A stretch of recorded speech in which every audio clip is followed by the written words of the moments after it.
হে রাসূল আপনি কি লক্ষ্য করেন নাই? রাসূলকে বলে তিনি রাসূল আপনি বলে দেন, এই কথাগুলো জানিয়ে দেন। আমার বন্ধুগণ, জমিনের ভিতরে আল্লাহ রাব্বুল আলামিন জমিনের নিচে কিছু পানি রেখে দিয়েছেন। সেই পানিটাকে মাঝে মাঝে যখন অনেক নিচে চলে যায়, সেই নিচে থাকা পানির স্তরকে উপরে তুলে দেন মানুষের নাগালে। তিনি কে? আল্লাহ তাআলা। এই বিশ্ব চরাচরকে সাজাতি, বিশ্ব চরাচরের পরিচালনায় কোনো ক্লান্তি আসে না যার, তিনি হচ্ছেন আমার আল্লাহ। তিনি বলছেন ওয়ালা ইয়াউদুহু হিফযুহুমা ওয়া হুয়াল আলিয়্যুল আযীম। আবার আল্লাহ এক জায়গায় বলছেন, কোন কাজ করতে নি বান্দার জীবনে কত প্ল্যান করতে হয়, পরিকল্পনা করতে হয়, সাজাতে হয়, কিন্তু আমার আল্লাহ শুধু বলছেন ইন্নামা আমরুহু ইযা আরাদা শাইআন আইয়াকুলা লাহু কুন ফায়াকুন। জোরে বলুন আল্লাহু আকবার। আমার আপনার জন্য কাল হলো তিনটা, অতীত, বর্তমান, ভবিষ্যৎ।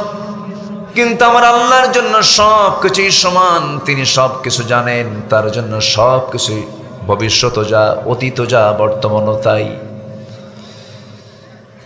আমার আল্লাহর কোনো সিদ্ধান্ত নিতে কোনো বেগ পেতে হয় না, কোনো ক্লান্তি আসে না। তিনি শুধু বলেন হয়ে যাও, সঙ্গে সঙ্গে তা হয়ে যায়। এই ক্ষমতা একমাত্র, কেবলমাত্র, শুধুমাত্র কার? আসতে বলবেন না কার? আল্লাহ তাআলা। সেই মহান রব্বুল আলামিন আমাকে আপনাকে দুনিয়াতে সৃষ্টি করেছেন, পাঠিয়ে দিয়েছেন সুন্দর করে, শ্রেষ্ঠতার আসনে সমাসীন করে দুনিয়াতে পাঠিয়ে দিলেন। লক্ষ্য আছে না নাই? কি বিনা লক্ষ্যে না কোন একটা লক্ষ্যে পাঠিয়েছেন? উদ্দেশ্যহীনতা না একটা উদ্দেশ্য আছে? উদ্দেশ্য আছে না নাই? আছে। আমাকে কেন পাঠানো হলো? কি জন্য পাঠানো হলো? আল্লাহ রাব্বুল আলামিন এই কথাটা কোরআনে কারীমের মধ্যে একাধিক জায়গায় বলে দিয়েছেন কেন পাঠানো হলো। আল্লাহ রাব্বুল আলামিন সুন্দর করে বলছেন, ইয়া আইয়ুহান নাসু উবুদু রাব্বাকুমুল্লাযী খালাকাকুম ওয়াল্লাযীনা মিন ক্বাবলিকুম লাআল্লাকুম তাত্তাকুন। জোরে বলুন আল্লাহু আকবার। হে মানব মণ্ডলী, তোমরা সেই মহান রবের গোলামি করো যিনি তোমাদেরকে সৃষ্টি করেছেন। তোমার পূর্বের সকল জনকেও তিনি সৃষ্টি করেছেন, সেই মহান রবের তুমি গোলামি করো। অর্থাৎ এই দুনিয়াতে আমরা এসেছি, এক নম্বর ডিউটি সেটা হলো কারো আইন মানা যাবে না, আইন মানতে হবে একমাত্র কার? কারো বিধান মানা যাবে না, বিধান মানতে হবে একমাত্র কার? কারো নিয়ম মেনে চলা যাবে না, একমাত্র নিয়ম মানতে হবে কার? আল্লাহ তাআলা। আমার বন্ধুগণ,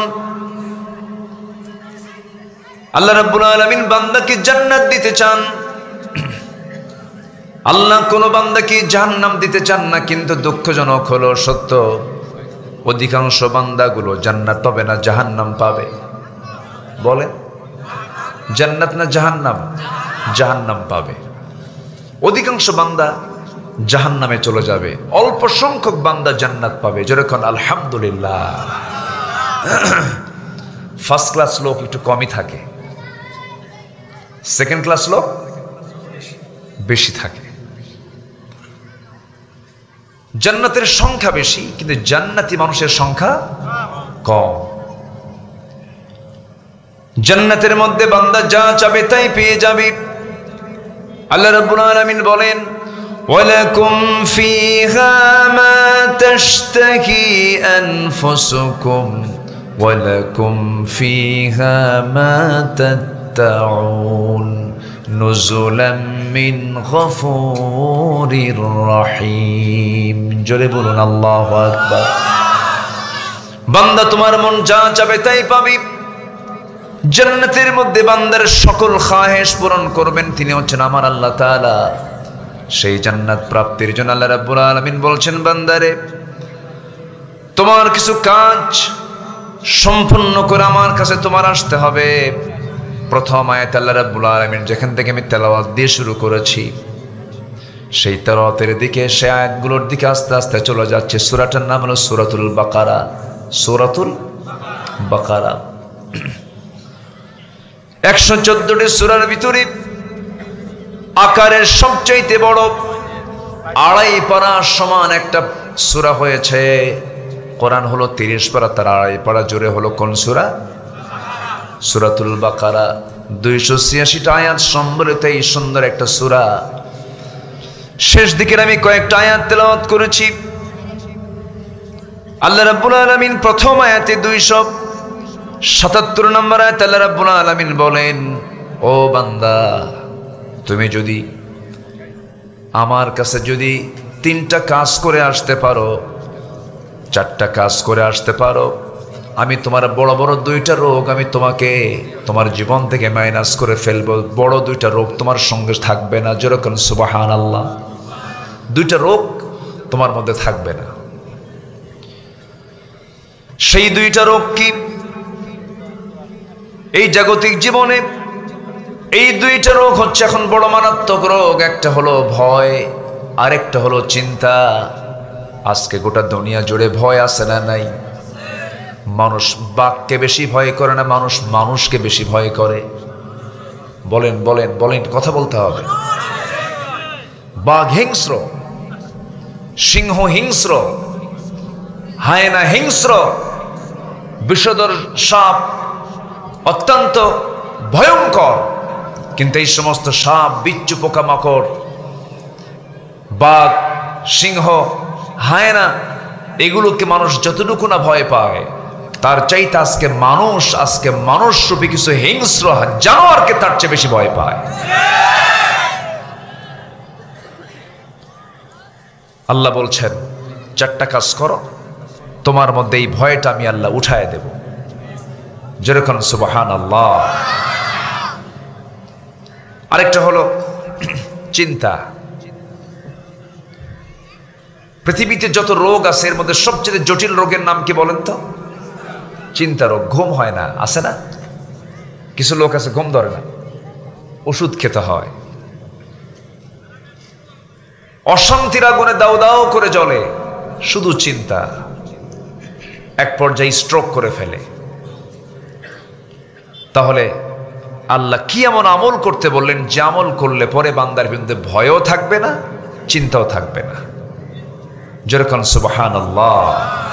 এই 2টা অসুখ দূর করে দিবেন, 2টা রোগ দূর করে দিবেন তিনি আমার কে? আল্লাহ তাআলা। আল্লাহ রাব্বুল আলামিন সুন্দর করে বলেন, ইন্নাল্লাযীনা আমানু ওয়া আমিলুস সালিহাতি ওয়া আকামুস সালাতা ওয়া আতাউস যাকাহ লাহুম আজরুহুম ইনদা রাব্বিহিম ওয়ালা খাউফুন আলাইহিম ওয়ালা হুম ইয়াহজানুন। জোরে বলুন আল্লাহু আকবার। 4টা কাজ যে বান্দা করে আসবে, আমি তার মধ্যে কোনো ভয় রাখবো না। ভয় নামক কোন রোগ তার মধ্যে কাজ করবে না। দুশ্চিন্তা তার মধ্যে থেকে হেরে চলে যাবে। আমি তার মধ্যে দুশ্চিন্তাও রাখবো না। এর মধ্যে 1 নাম্বার কাজ হলো, ইন্না নিশ্চয় আল্লাযীনা, যারা আমানু, যারা ঈমানটা আনবে। কি আনবে? যারা কি আনবে? এখানে যারা বসে আছে কোনো বেঈমান লোক আছে কি? হ্যাঁ, ঈমান যার নাই তাকে কি বলে? বেঈমান। এখানে তো ঈমান আনেন নাই, ঈমান আনা নাই এমন কোন লোক কি আছে এখানে? আমার তো মনে হয় নাই। হয়তো 2-1 হিন্দু ভাই থাকতেও পারে, থাকতে পারে, কিন্তু ম্যাক্সিমাম আমরা ঈমানের দাবিটা করি। নামাজ না পড়ি, রোজা না রাখি, ওজনে কম বেশি করি, তারপরে দিনের কাজ রাতে মারি, আছে না নাই? হ্যাঁ, মাঝে মাঝে মানুষের সিল ফেরেশতা মেরে থুয়ে চলে যায়, আছে না নাই? ফেরেশতা আসে মাঝে মাঝে, মরা মানুষও কবর থেকে উঠে আসে। তো এই যে আমরা করি এগুলো, যদিও করি, ইমান তো আছে নাকি? আমার বন্ধুগণ,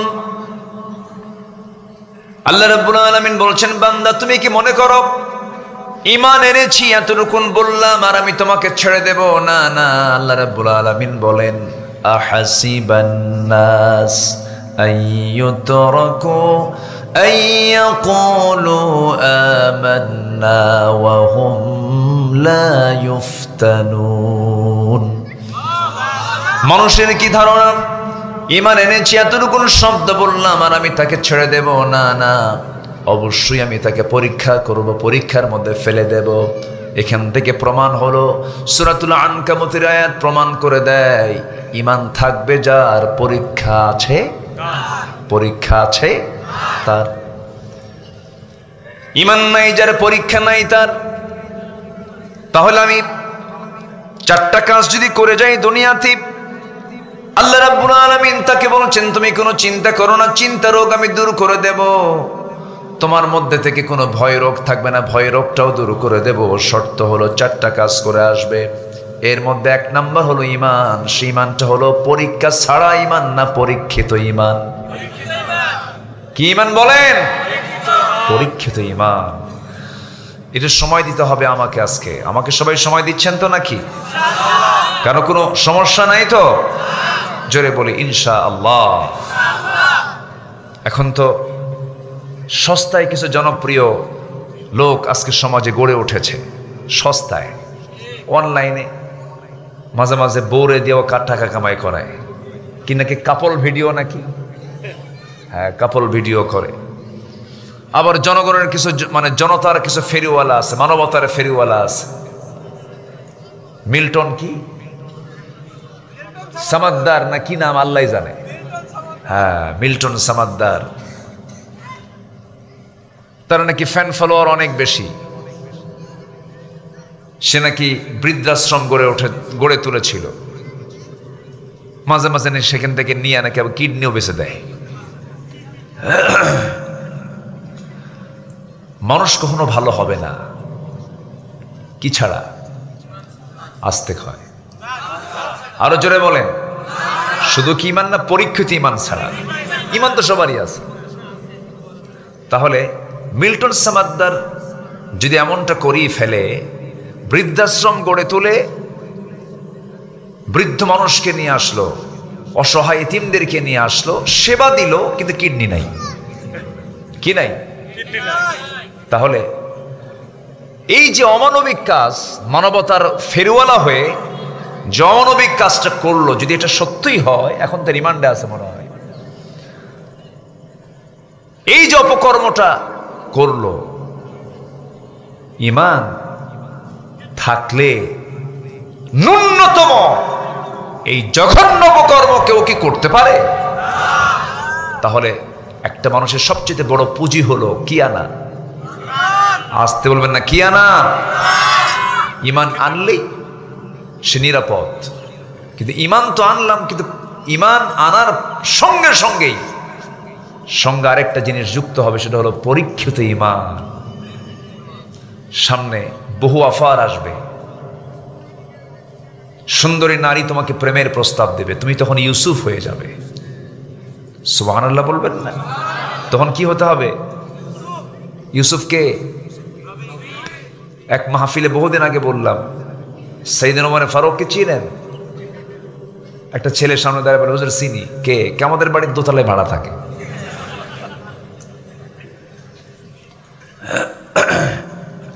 ইউসুফ আলাইহিস সালাতু ওয়াস সালাম, তোমার সামনে একটা সুন্দরী নারী দাঁড়িয়ে থাকবে, তুমি তাকাচ্ছ না কেন? কার ভয়? এটা হলো কি ঈমান? আজ থেকে কি ঈমান?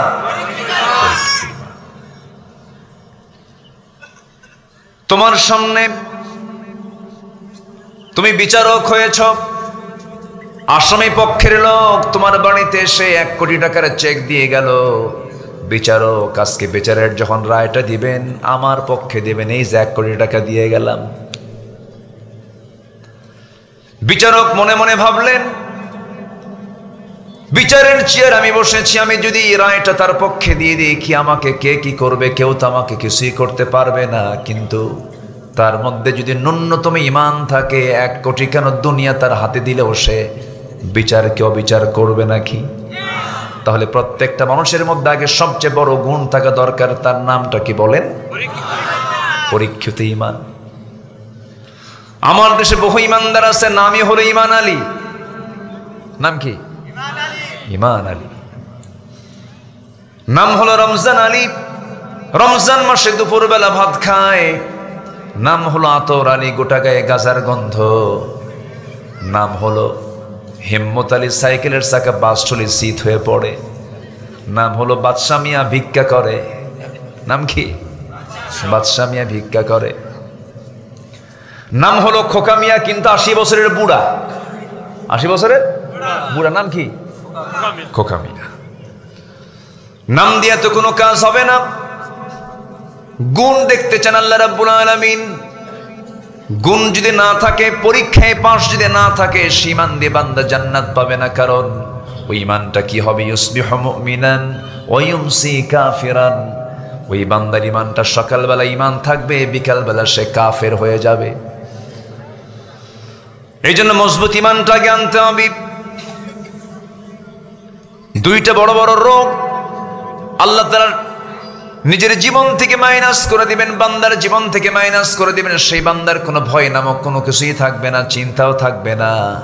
4টা গুণ তুমি অর্জন করতে পারলে পরে 1 নাম্বার বলছেন আল্লাহ রাব্বুল আলামিন, আরেক জায়গায় বলছেন এই কথাই, ইন্নাল্লাযীনা আমানু ওয়া আমিলুস সালিহাতি কানাত লাহুম জান্নাতুল ফিরদাউসি নুজুলা খালিদিনা ফিহা লা ইয়াবগুনা আনহা হিওয়ালা।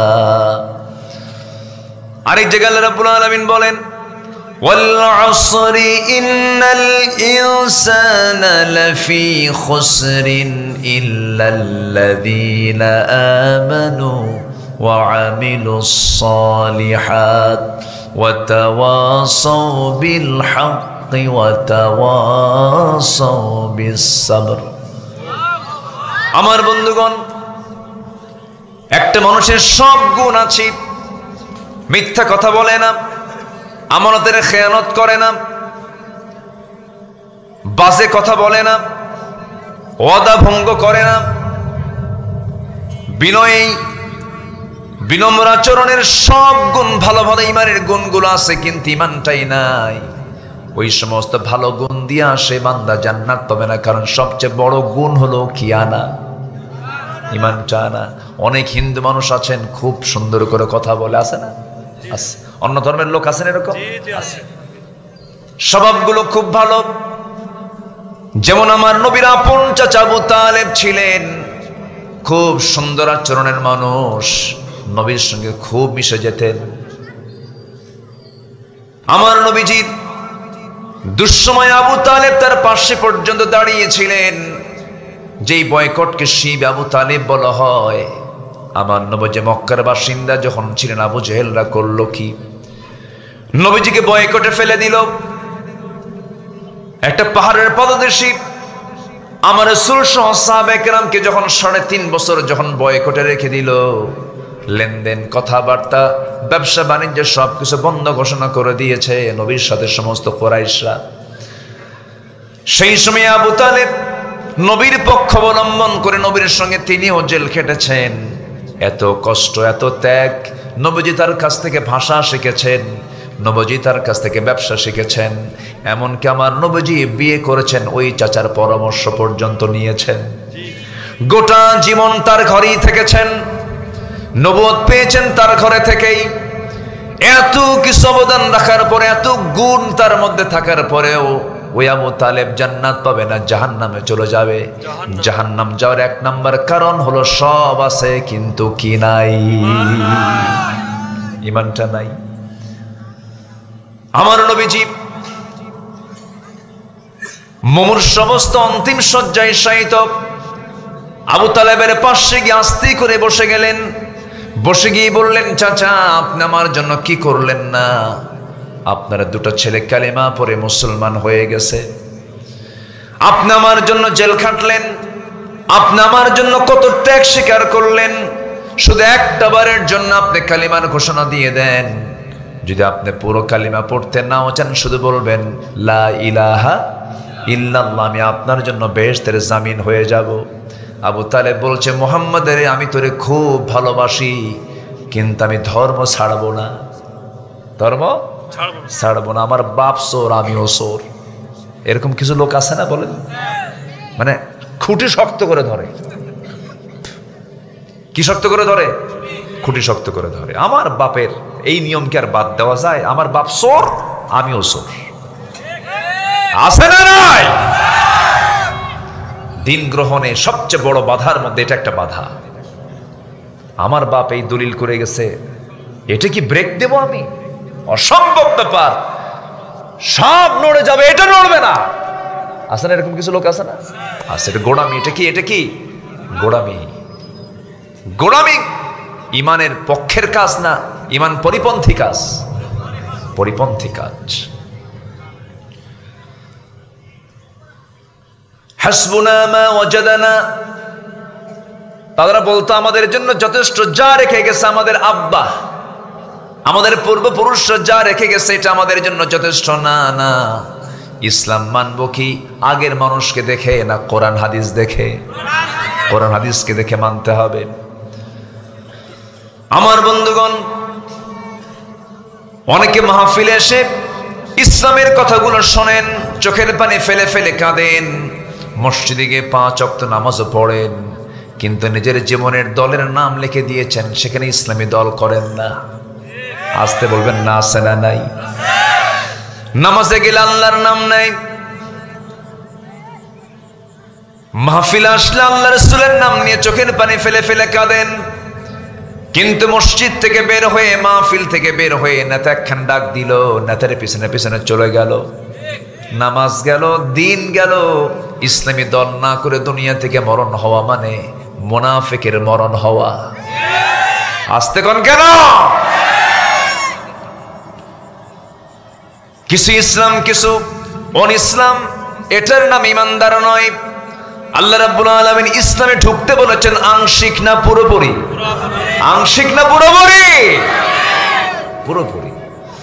আল্লাহ রাব্বুল আলামিন বলেন, উদখুলু ফিস সিলমি কাফা ওয়া লা তাত্তাবিউ খুতুওয়াতিশ শাইতান ইন্নাহু লাকুম আদুউম মুবিন। জোরে বলুন আল্লাহু আকবার। ইসলামের ভিতরে পরিপূর্ণরূপে দাখিল হয়ে যাও। আংশিক মানবে, আংশিক মানবে না, তা হবে না, তা গ্রহণীয়, তা গ্রহণযোগ্য হবে না। আল্লাহকে মানে বহু খ্রিস্টান আছে না নাই? খ্রিস্টানরা কি আল্লাহকে মানে না? মানে তো, তারা আল্লাহকে মানে। ইহুদিরাও আল্লাহকে মানে। ওরা কখনো বলে না যে আল্লাহ নাই, অবশ্যই তারা আল্লাহকে মানে, কিন্তু খ্রিস্টানরা বলে হলো আল্লাহর বউ আছে, যেরকম নাউযুবিল্লাহ, আল্লাহর ছেলে আছে। ওরা বলে আল্লাহর ছেলেটাকে দেখেন, ওরা বলে ওয়াকালাতিন নাসারাল মাসীহ ইবনুল্লাহ, তারা বলে মাসীহ ঈসা হলো আল্লাহর ছেলে, যেরকম নাউযুবিল্লাহ। তাহলে সেই ইমানের কি দাম আছে?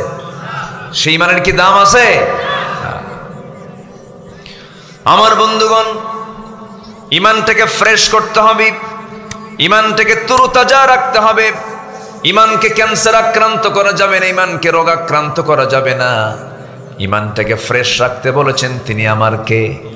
আল্লাহ এক জায়গায় সুন্দর করে বলছেন, যারা পারেন ঠোঁট মিলিয়ে বলুন, ওয়াল্লাযীনা আমানু ওয়া লাম ইয়ালবিসু ঈমানাহুম বিযুলমিন উলাইকা লাহুমুল আমনু ওয়া হুম মুহতাদুন। জোরে বলুন আল্লাহু আকবার।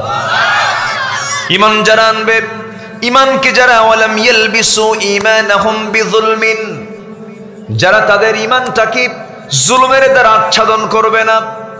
জুলমিন বিজুলমিন আই শিরকিন ইন্না শিরকা লাযুলমুন আযীম। জুলুমের দ্বারা শিরকে দ্বারা আচ্ছাদন করবে না। ঈমানটাকে যারা তরুজাতা রাখবে, কুফরি দিয়ে নয়, শিরক দিয়ে নয়, বিদআত দিয়ে নয়, তাগুত দিয়ে নয়, এই সমস্ত ভ্রান্ত মতবাদ দিয়ে যারা ঈমানকে যারা টাচ করবে না, ঈমানকে যারা আচ্ছাদন করবে না, আল্লাহ বলছেন এরাই হলো নিরাপদের বান্দা। জোরে বলুন সুবহানাল্লাহ। এরাই নিরাপদে থেকে যাবে। আমার বন্ধুগণ, ঈমান খুব সূক্ষ্ম একটা বিষয়ের নাম। ঈমানটাকে আমাকে আপনাকে অবশ্যই লালন করতে হবে, ঈমানটার যত্ন নিতে হবে। সেই ঈমানটার যত্ন যদি আমি নিতে চাই, এক নাম্বার কাজ হলো প্রত্যেক ঈমানদার বান্দার কোরআন হাদিসের জ্ঞান থাকা দরকার। আছে না নাই? আসতে বলবেন না, আছে না নাই? আছে। ন্যূনতম কিছু জ্ঞান জানতে হবে, কিছু জ্ঞান অর্জন করতে হবে। যেমন কোনটা হালাল, কোনটা হারাম, কোনটা ন্যায়, কোনটা অন্যায়, কোনটা বৈধ, কোনটা অবৈধ, এমন জাতীয় জ্ঞান অর্জন করা কি বিশেষ লোকের না সবার জন্য? বলেন কি সবার জন্য? আমি কি আলোচনা শেষ করে দেব? এই যে দুই একজন করে উঠে যায়, অনেক রাত হয়েছে মনে হয় নাকি? একটু বসেন না। হ্যাঁ, মাহফিলে বসলে চাপচুপ বেশি হয় না? মাহফিলে বসলে চাপচুপ একটু বেশি হয়। বেশি চাপ হলো কার জানেন? মিস্টার ইবলিসের। ও খুব চাপ দেয়। কিছু কিছু মুসল্লি আছে মসজিদে ঢুকলি খালি ঘড়ির দিকে চায়া থাকে। আছে না এরকম? আছে না? ঘড়ি দেখবে কি মুসল্লি না ইমাম? কিন্তু কিছু মুসল্লি আছে খালি ঘড়ির দিকে তাকায় আর বলে হুজুর একটু একটু সময়ের দিকে তাকেন। এরকম আছে না নাই? নামাজ লম্বা করলে বলে হুজুর তাইলসে হুজুর, এগুলো দিয়ে কি নামাজ হবে? এত লম্বা সময় নাই নাকি? আছে না নাই? এগুলো ইমানের রোগ। এগুলো কিসের রোগ বলেন? ইমানের রোগ। নামাজে যদি মজা না পান, মাহফিলে বসে যদি তৃপ্তি না পান, তাহলে ভাবতে হবে মিস্টার ইবলিস জুত মতো কাজ করে যাচ্ছে। আমাদের মাহফিলের আজকে শেষ কাজ কি হবে বলেন তো? শেষ কাজ এটা কি হয় এলাকায়? হয়তো নাকি? এটা নিয়ে তো অনেক কিছু। আবার আমার দেশে তো বড় কিছু নিয়ে কিছু হয় না, ছোট কিছু নিয়ে হয়। দোয়া নিয়া, তারপর বললিন জল্লিন নিয়া, আমিন আসতে বলা জোরে বলা নিয়া, নূর মাটি নিয়া, তারপরে হলো তারাবি নিয়া, বেতের নিয়া, আমিন আসতে বলা জোরে বলা নিয়া। কিন্তু সুদ আর যাকাতের কোনো কথা হয় না। অথচ আল্লাহ বলছেন, এখানে আল্লাহ তাআলা একটা আয়াতে বলছেন, আসবো লাইনে, যদি এই আকাম কুকাম গুলো করো তোমরা, প্রস্তুত থাকো আল্লাহ রাসূলের বিরুদ্ধে যুদ্ধ করতে। এমন আয়াত এখানে আছে না নাই? আচ্ছা, যাবো লাইনে যাব। কোন অপকর্ম করলে আল্লাহ বলছেন প্রস্তুতি নাও আল্লাহ এবং রাসূলের বিরুদ্ধে যুদ্ধ করতে। আল্লাহ এবং রাসূল তোমাদের বিরুদ্ধে যুদ্ধে নামবেন। আল্লাহু আকবার বলেন। কত ভয়ঙ্কর অপরাধ! এগুলো নিয়ে কত কথা আসে না। একই কালেমার দাওয়াত দেয়, বাতিলদের সঙ্গে ওঠা বসা করে, কোনো গন্ডগোল লাগে না, মামলা টামলা কিচ্ছু নাই। আবার একই কালেমার দাওয়াত দেয়, ফাঁসির মঞ্চে ঝুলতে থাকে। আছে না নয়? এক কালেমায় পোলাও করমা, আরেক কালেমায় খাবার নাই। ঠিক কিনা? ঈমান এনেছি আমরা, ঈমান আনবো আবু বকরের মতো। জোরে বলি ইনশাআল্লাহ। আবু বকরের মতো দৃঢ়চেতা হও।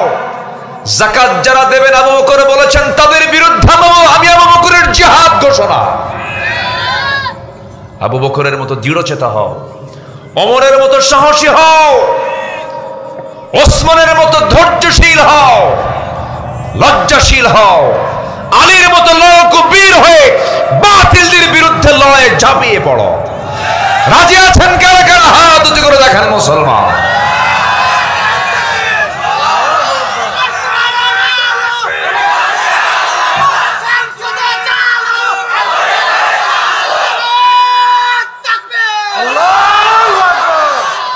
আমাদের মডেল খোঁজার জন্য কি দুনিয়ার কারো কাছে যাওয়া লাগবে? আমাদের আমেরিকা যাওয়া লাগবে? ইউরোপ যাওয়া লাগবে? আমেরিকা ইউরোপ আমাদের সভ্যতা শিখাতে পারবে না। আমাদের সভ্যতা শিখিয়েছেন সাহাবায়ে কেরাম, আম্বিয়ে কেরাম। কারো কাছ থেকে সভ্যতা আমাদের ধার করতে হবে না। লোকমানের মতো বাপ হও। কার মতো? সূরা লোকমান আছে না নাই?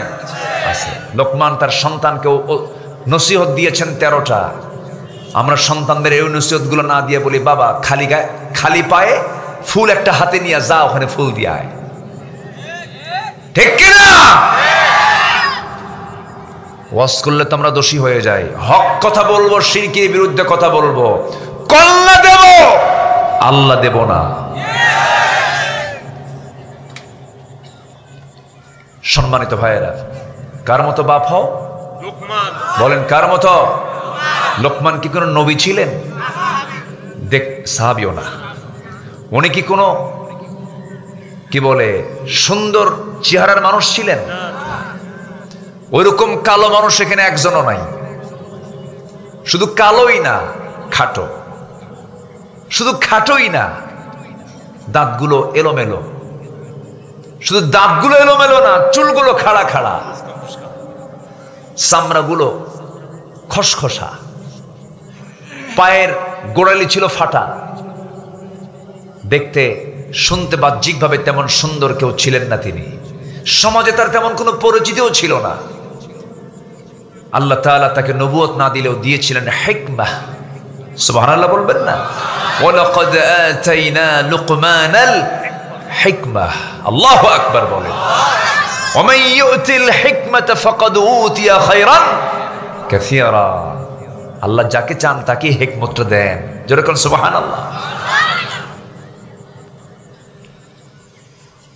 লোকমানের মতো বাবা হও, বাবার যোগ্যতা অর্জন করো। আদর্শ বাপ হলে সন্তান কেন ভালো হবে না? অনেকে দোয়া করে, হুজুর দোয়া চাই হুজুর আমার সন্তানটা যেন ভালো হয়, কিন্তু বিড়ি খায়। কি খায়? বিড়ি খায়। আগে বাপ ভালো হওয়া দরকার না? বিড়ি খায়, কয় হুজুর আমার ছেলেটা খুব খারাপ, ঠোঁটটা কালো বানাইছে, দোয়া চাই আল্লাহ হুজুর আমার ছেলে যেন ভালো হয়। লোকমানের মতো বাপ হতে হবে। কি গুণ তার মধ্যে ছিল? 9টা গুণ তাফসীর এসেছে। লোকমান বড় হয়েছেন, তার মর্যাদা বেড়ে যাওয়ার কিছু কারণ ছিল। এর মধ্যে 1 নাম্বার কারণ হলো 9টা গুণ আল্লাহ তাআলা তার মধ্যে দিয়েছিলেন, তিনি 9টা গুণ অর্জন করেছিলেন। 1 নাম্বার হলো দৃষ্টি নিম্নমুখী রাখা। নাম্বার 2 হলো মুখ বন্ধ রাখা। বেশি কথা তিনি বলতেন না, কথা বলতেন কম, আমল করতেন বেশি। কিন্তু আমার দেশের লোকগুলো কথা কম কয় না, আমল বেশি করে। কি কথা কম কয়? কথা বেশি বলে আমল কই? নাম্বার 2 হলো হালাল জীবিকায় তিনি সন্তুষ্ট হতেন। হালাল জীবিকায় তিনি সন্তুষ্ট অর্জন করতেন। হালাল জীবিকার মধ্যে তার কোনো ক্লেম ছিল না।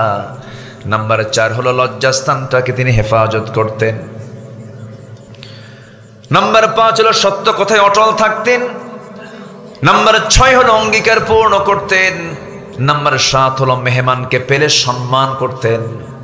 মেহমান যার ঘরে আসবে, রাসূল বলেছেন তার যদি ঈমানটা রক্ষা করতে চায় সে যেন মেহমানকে অবশ্যই সম্মান করে। যার ঘরে মেহমান বেশি সেই ঘরে রিজিক কখনো ফোরে না। আল্লাহু আকবার বলেন। নাম্বার 8 হলো প্রতিবেশীর হক তিনি আদায় করতেন। নাম্বার 9 হলো অপ্রয়োজনীয় কথা কাজকে তিনি পরিহার করে চলতেন।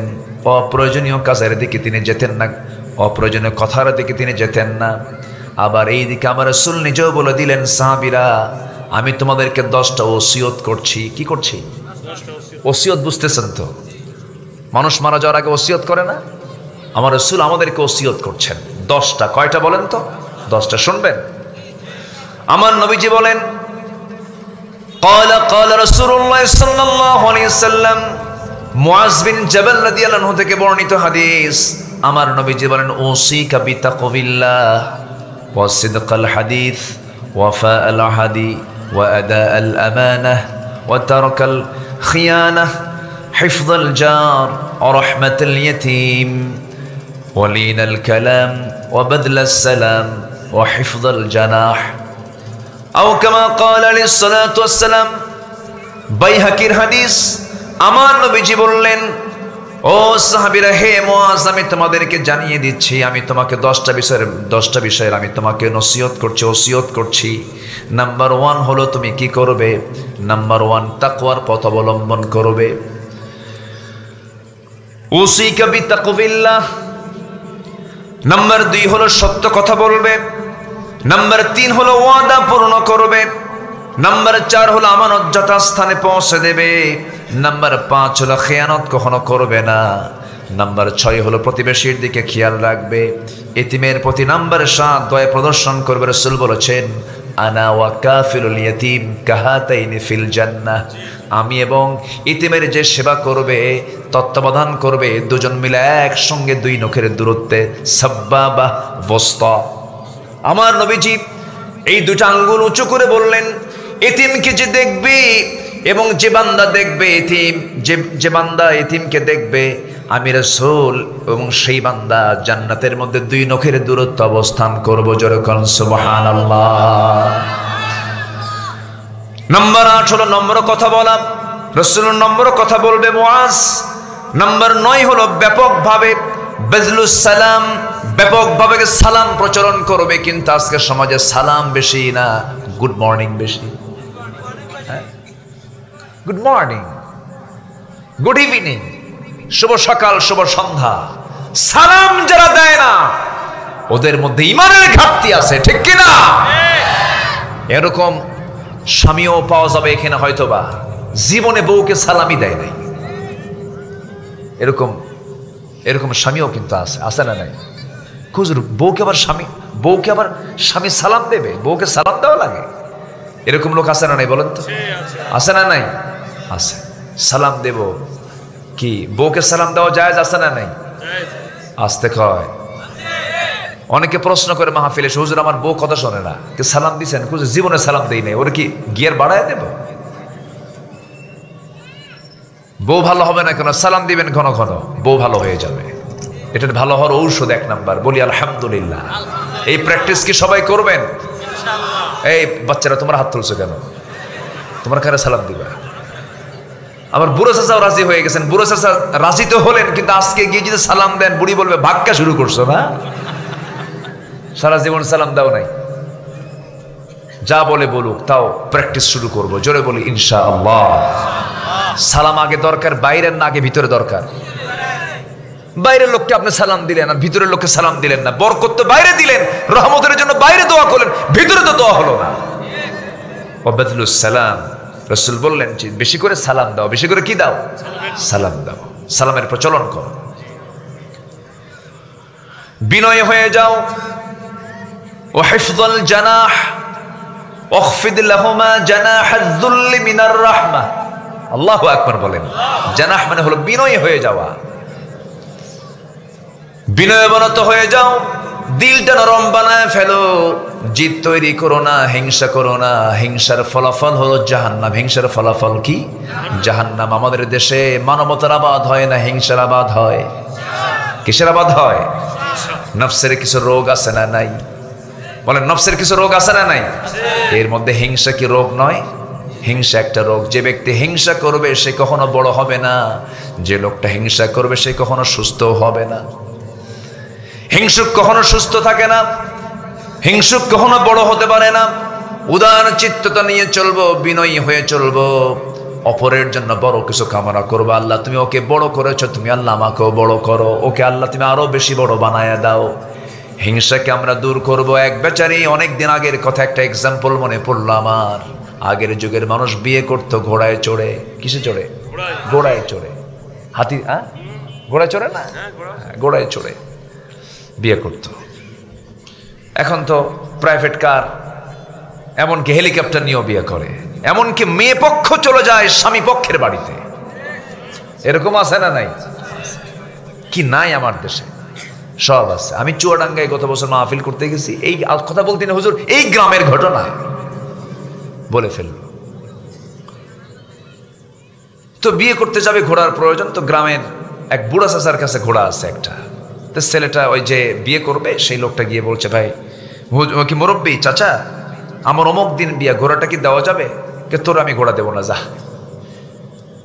বাড়িতে এসে মনক্ষুণ্ণ মসজিদে গেছে, কদরের রাত, দোয়া করতেছে, আল্লাহ তোমার কাছে আজকে আমার একটাই দোয়া, সেটা হলো বুড়ার জন্য ঘোড়া মরে, বুড়ার জন্য কি মরে, ঘোড়া।